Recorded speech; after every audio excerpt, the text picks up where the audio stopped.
તો પારો હોય તો આમ જ જવાનું હોય ને, પાણી ફેલાવાનું જ છે.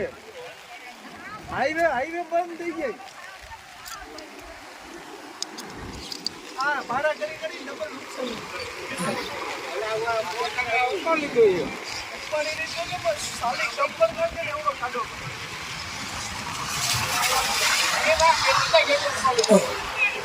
ઈ પારો ગાડીના ખેતરમાં પારો ના તમારું ખેતર ના બધું પારો કરો ને જોકે તમારો પાણીનો નહીં જ રહે. એમ જો ભાદરમાં જ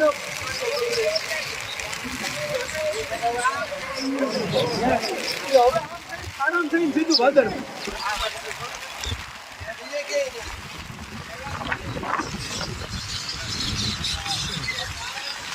હા, 108 રૂપિયા ગયા આવવો છે. ખાડો નથી ક્યાંય નહીં. ખાડો ક્યાંય નહીં. ખટરો હોય તો હમણાં આવી ગયા આવે અમારો ડાયરેક્ટ.